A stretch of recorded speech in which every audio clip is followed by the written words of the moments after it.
पिछले वर्ष अक्टूबर के माह में नवरात्रि के समय माननीय मुख्यमंत्री श्री योगी आदित्यनाथ जी ने एक कार्यक्रम की शुरुआत करी थी जिसका नाम है मिशन शक्ति। मिशन शक्ति का एक स्लोगन है नारी सुरक्षा, नारी सम्मान और नारी स्वावलंबन।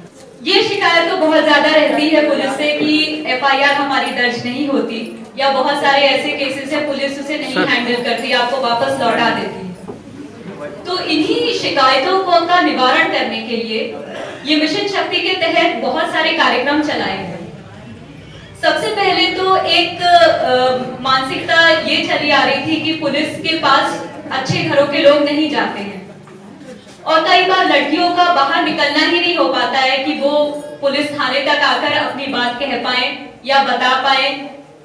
कभी एक ये हिचक भी होती है कि हम आएंगे तो हमारे साथ जो अपराध हुआ है या जो भी घटना हुई है उसको हम एक पुरुष पुलिस कर्मी से या अधिकारी से कैसे अपनी बात रख पाएंगे, एक झिझक भी थी। तो उसके लिए कुछ हेल्पलाइन नंबर्स की शुरुआत की गई।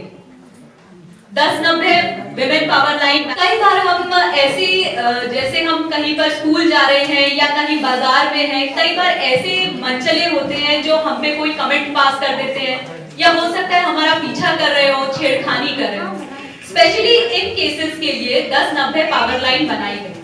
ये ऐसे केसेस हैं जिसमें हो सकता है कि वो सिर्फ आपको दूर से घूरता हो, आपकी प्राइवेसी का हनन होता हो। ये एग्जैक्टली अपराध में नहीं आ रहा आपके हिसाब से, लेकिन आप 1090 पे कंप्लेंट कर सकती हैं, बता सकती हैं कि ये आदमी या ये कोई भी व्यक्ति ये हमें परेशान कर रहा है, ये हमारे साथ छेड़छाड़ करता है या हमारा पीछा करता है और हमें इससे खतरा महसूस हो रहा है। इसकी सबसे बड़ी खासियत ये है कि आपकी गोपनीयता बनाए रखता है। जैसे आप नहीं चाहती कि जो जिसकी आप शिकायत कर रहे हैं उसको पता चले कि आपने उसकी शिकायत की है, तो आप इस पे कॉल करेंगी, वो आपका नाम, आपका पता सब गोपनीय रखेंगे। और ये इस पावर लाइन को हैंडल भी विमेन पुलिसकर्मी ही करती हैं। तो इसमें आपको शर्माने की, झिझकने की जरूरत नहीं है, आप खुलकर अपनी प्रॉब्लम उनको बता सकती हैं। जो भी आदमी आपको परेशान कर रहा है उसको जाकर बताएंगे कि आप पुलिस की नजर में हैं, उस पर हम स्ट्रिक्ट एक्शन लेंगे और 3 बार हम उसे वार्निंग देंगे। अगर इन वार्निंग से बात नहीं सुलझती है, हम आपसे भी फीडबैक लेंगे कि क्या आपकी प्रॉब्लम सॉल्व हुई, या आप भी दोबारा कॉल करके हमको बता सकते हैं कि अभी हमारी प्रॉब्लम सॉल्व नहीं हुई, हमने कंप्लेंट करी। 3 बार अगर हमारे इस तरह से वार्न करने के बाद भी वो आदमी नहीं मान रहा है, तब फिर जो भी निकटतम या स्थानीय पुलिस थाना है वहां पर इसकी शिकायत होगी। तो इस तरह से आपको भी बताया जाता है कि आप कौन सा लीगल वे यूज कर सकते हैं, कौन सा आप पुलिस थाने पे जाएंगे तो आप किस तरह से उसको हैंडल करेंगे, या पुलिस थाने को सूचना दे दी जाती है। इसमें ये रेगुलर फीडबैक का एक सिस्टम है, मतलब कोई भी कभी भी रैंडमाइज्ड फीडबैक कोई भी अधिकारी फोन करके, क्योंकि आपका नंबर उसमें आ जाता है 1090 में, तो फोन करके आपसे पूछ सकता है कि आपकी समस्या का हल हुआ या नहीं। इसके अलावा 1090 की ऐप भी होती है और IGRS भी एक प्लेटफॉर्म है, वहां पर भी आप अपनी सूचनाएं दे सकते हैं, मतलब बता सकते हैं कि आपकी प्रॉब्लम सॉल्व हुई या नहीं हुई। जो भी आपको शिकायत है पुलिस थाने से, ये भी आप वहां पे रख सकते हैं। 112 ये पहले यूपी 100 के नाम से था, फिर बाद में पूरे राष्ट्र के लिए एक नंबर करने के लिए उसे 112 में कन्वर्ट कर दिया गया। 112 पे आप कैसी भी हेल्प ले सकते हैं, चाहे वो पुलिस की हो, चाहे वो डॉक्टर की हो। मतलब कई बार होता है एक्सीडेंट का केस है उसमें, या कोई फायर का केस है, आग लग गई है कहीं पर, तो भी आप 112 को ही सबसे पहले कॉल करें। इसके अलावा जो 181 है ये केवल महिलाओं के लिए है और महिलाओं के लिए इसमें सभी तरह की फैसिलिटीज उपलब्ध है। यहाँ तक कि आपको लीगल एड चाहिए तो आप लीगल एड भी 181 में मांग सकती हैं। हॉस्पिटल सर्विसेज चाहिए, डॉक्टर का परामर्श चाहिए तो वो भी आप ले सकती हैं। पुलिस की सुविधा तो उपलब्ध है ही, आग लगने के लिए भी आप 181 पे कॉल कर सकती हैं। यहाँ तक कि स्किल डेवलपमेंट के लिए भी, कौशल विकास के लिए भी 181 आपको सर्विसेज प्रोवाइड करती है। दूसरा ये कि पुलिस FIR नहीं लॉन्च करती है या हम उस पे पुलिस के पास जाते हैं पुलिस लौटा देती है। इसके लिए खास तौर पर मिशन शक्ति के तहत सभी थानों पे महिला हेल्प डेस्क का गठन किया गया है। ये कई बार एक अलग टेबल चेयर के फॉर्म में होगा या अलग कमरे के फॉर्म में, जिसकी वॉल्स भी ट्रांसपेरेंट रखी गई है ताकि आपको उसके अंदर जाकर ऐसा ना महसूस हो कि आप अलग कहीं पहुंच गए। पूरी ट्रांसपेरेंसी रखी गई।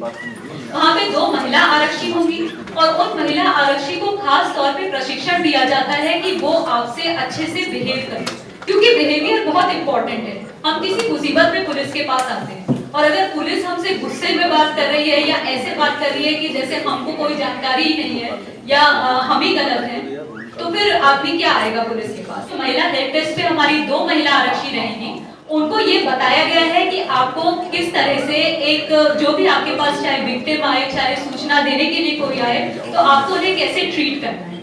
उस कमरे में बैठने की सुविधा है, बिजली, पंखे की, पानी पीने की सुविधा है और यहाँ तक कि अब बहुत जगहों पर पिंक टॉयलेट्स भी बनाए गए हैं, तो आप वहाँ पे टॉयलेट्स का भी इस्तेमाल कर सकते हैं। क्योंकि कई बार पुलिस की प्रक्रिया में बहुत समय भी लग जाता है, जैसे बयान दर्ज होने हैं या मेडिकल परीक्षण होना है, उसके लिए वेट करना पड़ता है थाने पे, तो ये एक रूम इसीलिए डेवलप किया गया है। अब कुछ चीज जो आपको पता होनी चाहिए, जैसे ये शिकायत पत्र आपकी जिम्मेदारी है कि आप महिला हेल्प डेस्क पे जरूर चढ़वाएं। जब आप वो चढ़वाएंगे तो वो आपको बदले में एक पर्ची देंगे, एक टोकन देंगे, जिसपे ये लिखा होगा कि आपकी ये दर्ज की गई है। आपको एक टोकन नंबर दिया जाएगा। अगर उसमें कोई एफआईआर दर्ज होनी है तो उसमें किस एफआईआर नंबर और एफआईआर की विवेचना कौन कर रहा है, उस अधिकारी का नाम दिया जाएगा और जो सीनियर अधिकारी हैं, वरिष्ठ अधिकारी, उनके भी उसमें नंबर दिए जाएंगे ताकि आप उनसे भी संपर्क कर सकें। कई बार ऐसा होता है हमें नहीं पता कि हमने शिकायत पत्र दे दिया वहां पे और हम चढ़वाते भी नहीं है। ये काम मत करिएगा, हमेशा वहां चढ़वाइए और उनसे कहिए कि इसके बदले में जो टोकन या पर्ची दी जाती है वो हमें मिले। ये आपका अधिकार है और आपको ये जानना बहुत जरूरी है। मैं देखती हूँ थाने पे कई बार ऐसा होता है कि हमारी कुछ एप्लीकेशंस आती है और मैम वो चढ़ती ही नहीं। हम लोग पर्यवेक्षक अधिकारी हैं, हम लोग थाने पर जाके इस चीज को रोकने की कोशिश करते हैं और होता है थाने पे इतने सारे केसेस आते हैं, एक मानसिकता सी बन गई है कि हम ना एफआईआर दर्ज करें। तो आप हमेशा इंसिस्ट करिए कि आपको वो पर्ची जरूर मिले, ठीक है। इसके अलावा इस पूरे सिस्टम को कंप्यूटराइज किया गया कि पुलिस का काम सिर्फ के अपराध होने के बाद उस पे काम करने का नहीं होता, उस पे न्याय दिलाने का नहीं होता। पुलिस का काम होता है कि अपराध को रोके। साइबर अपराध पिछले 10-20 साल से बहुत विकराल रूप लिए हुए हैं। 80% महिलाएं इसका शिकार हैं। कई रिपोर्ट होती है, कई रिपोर्ट नहीं होती। कोविड-19 के टाइम पे आपने देखा कि स्कूल कॉलेजेस बंद हो गए थे और एक नेसेसिटी हो गई थी कि फोन पे आपकी विजुअल क्लासेस चल रही थी। तो इसी वजह से ये टेक्नोलॉजी का यूज तो होगा। हम बच्चों को हमेशा डिनाई नहीं कर सकते कि आप स्मार्टफोन नहीं यूज करेंगे या आपको इसकी क्या जरूरत है। कई बार ऐसी चीजें हो जाती है जब आपको टेक्नोलॉजी का यूज करना पड़ता है और करना चाहिए भी, क्योंकि कई बार आपकी प्रोडक्टिविटी को इम्प्रूव करने के लिए भी टेक्नोलॉजी का यूज होता है। जरूरी ये है कि आप उनके अपराधों से कैसे बचें। पेरेंट्स के लिए तो ये बहुत जरूरी है कि वो मॉनिटर करें कि उनके बच्चे क्या फोन पे करते हैं या कंप्यूटर पे। ये केवल लड़कियों के लिए नहीं, आप अपने बेटों के लिए भी करिए। ये बहुत जरूरी है। आप देखिए बेटे कहाँ घूम रहे हैं, कहाँ हैं। हमारे मोदी जी भी कहते हैं कि जो हम बेटियों से पूछते हैं वही सवाल हमें बेटों से भी पूछने चाहिए। मोबाइल फोन्स के इस्तेमाल में कई बार हमारे ऐसे क्लोज फ्रेंड्स होते हैं और ये बहुत कॉमन चीज है जो मुझे सुनने में आती है। कई बार फ्रेंड्स के माध्यम से भी आती है और कई बार थाने पे भी आती है। लड़कियां पता नहीं कैसे ऐसे कोई फ्रेंड बना लेती हैं और उन पे ब्लाइंड ट्रस्ट करती हैं और फिर उनको अपनी कोई पर्सनल फोटोज दे देती हैं और ये बन जाता है कारण उनके ब्लैकमेल का। पहली बात तो ये कि आपको ये समझना चाहिए कि आपकी कोई भी पर्सनल फोटो आप इस तरह से शेयर ना करें, चाहे कितना भी कोई ट्रस्टवर्दी हो, आप उसे शेयर ना करें। और अगर शेयर हो जाता है और अगर ये नौबत आ जाती है कि वो आदमी आपको ब्लैकमेल कर रहा है, इंफॉर्मेशन टेक्नोलॉजी एक्ट 2000 अमेंड हो चुका है ये 2015 में, इसके तहत आप आकर के पुलिस थाने पर ये केस दर्ज करा सकती है। इस पे पूरी कार्रवाई होगी। किसी 4 दीवारी के अंदर हो रहे प्राइवेट एक्ट को शूट नहीं कर सकता है। अगर वो करेगा तो सजा हो सकती है और उसको साथ में फाइन भी